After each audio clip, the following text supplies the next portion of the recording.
بہت شکریہ، آپ نے بہت اہم سوال کیا ہے، اس لیے کہ آج کے اس دور میں عید کے اور رمضان کے چاند کے حوالے سے جو اختلاف انتشار ہے وہ کسی سے مخفی نہیں ہے، اور حقیقت یہ ہے کہ میں یہاں امریکہ میں 10-15 سال سے مقیم ہوں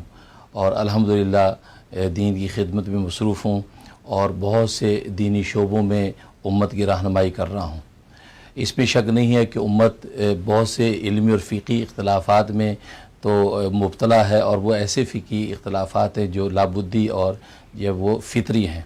لیکن چاند کا مسئلہ ایک ایسا مسئلہ ہے کہ جس کا سلوشن خود سرکار دو عالم صلی اللہ علیہ وسلم نے 1400 سال پہلے ہمیں بیان کر دیا تھا، لیکن آج چونکہ ہم اس کو فالو نہیں کر رہے ہیں، جس کے نتیجے میں امت آج منتشر نظر آتی ہے۔ اور پھر مزے کی بات یہ ہے کہ ہر فریق اپنے موقع پر خوش نظر آتا ہے، کل حزب بما لدیہم فرحون، ہر فریق اپنے موقع پر خوش ہے، اپنے عمل پر مطمئن ہے،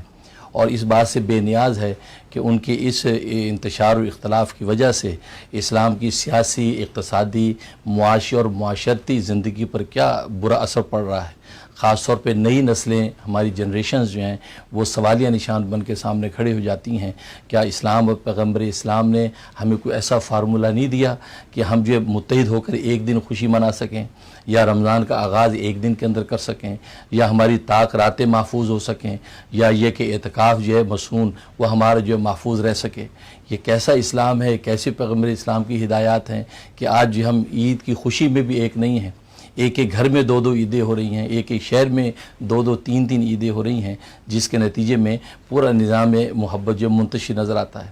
اور پھر یہ کہ مغربی میڈیا پھر اس کو اور ہوا دیتا ہے کہ جس سے ہمارے جو ہے وہ نئی نسلیں اور متاثر ہوتی ہیں۔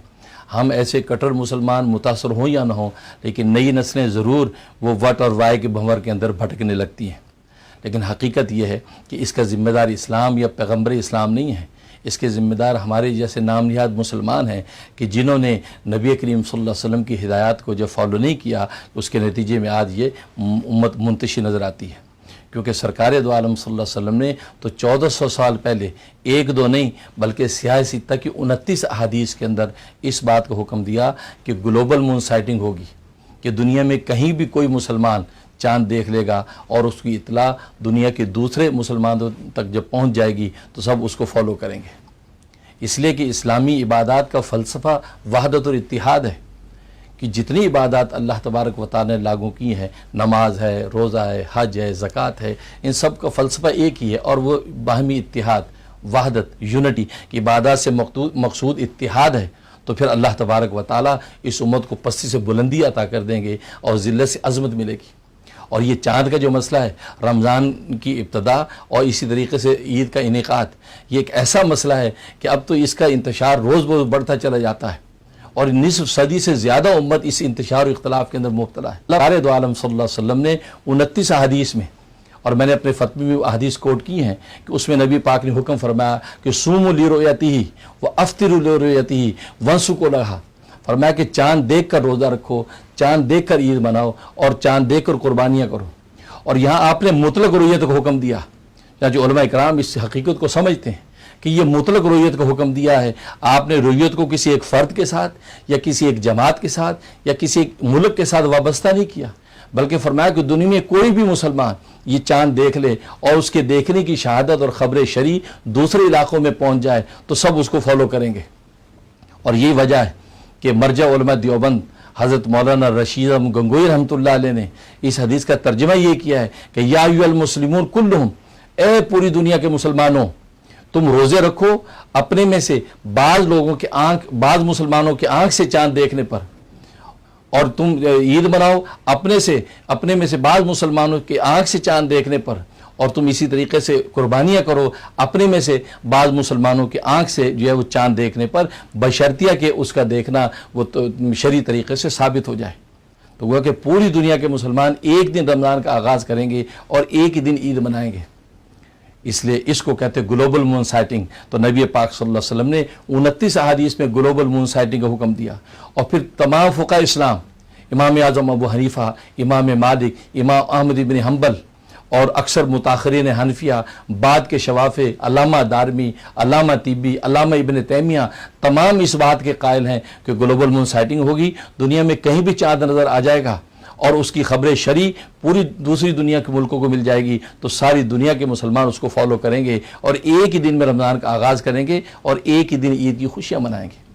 اور پھر مزے کی بات یہ ہے کہ مکاتب فکر، دینی جتنے مکاتب فکر ہیں، ان تمام مکاتب فکر کے جو بانی ہیں، جو اکابرین ہیں، ان سب کا فتویٰ یہی ہے۔ چنانچہ جیسے میں نے عرض کیا کہ مرجع علماء دیوبند حضرت مولانا رشید احمد گنگوئی رحمۃ اللہ علیہ کا فتویٰ کوکب الدری میں انہوں نے ارشاد فرمایا کہ اگر کلکتہ میں جمعے کو چاند نظر آیا اور جمعے کا پہلا روزہ ہوا اور مکہ کے اندر جمعرات کو چاند نظر آ گیا تھا اور وہاں جمعرات کا پہلا روزہ تھا اور کلکتہ والوں کو اگر پتہ نہیں چلا تو جب کلکتہ والوں کو پتہ چلے گا تو وہ ایک روزے کی قضا کریں گے اور عید مکہ والوں کے ساتھ منائیں گے۔ اسی طریقے سے حضرت مولانا اشرف علی تھانوی رحمہ اللہ تعالیٰ نے فتاوی رحیمیہ کے اندر حوالہ موجود ہے، انہوں نے فتویٰ جاری کیا کہ مکہ اور مدینہ کے اندر اگر چاند نظر آ گیا ہندوستان والوں سے پہلے اور ہندوستان والوں کو پتہ نہ چلا تو فرمایا کہ وہ ہندوستان والے ایک روزے کی قضا کریں گے۔ اور اسی طریقے سے اعلیٰ حضرت مولانا احمد رضا خان بریلوی رحمۃ اللہ علیہ نے فتاوی رضویہ کے اندر فتویٰ جاری فرمایا، ایک سوال کے جواب میں فرماتے ہیں کہ عمر کا قول یہ صحیح ہے کہ بہرائچ والوں کو اگر چاند نظر آیا اور مکہ جو دور دراز علاقہ ہے وہاں کے چاند کی خبر نہ ہوئی تو جب ان کو خبر ہوگی تو وہ مکہ کے مطابق ایک روزے کی قضا کریں گے۔ تو معلوم یہ ہوا کہ تمام مکاتب فکر کے اکابرین امت کے فتاوی بھی اس بات پر دال ہیں کہ گلوبل مون سائٹنگ ہوگی۔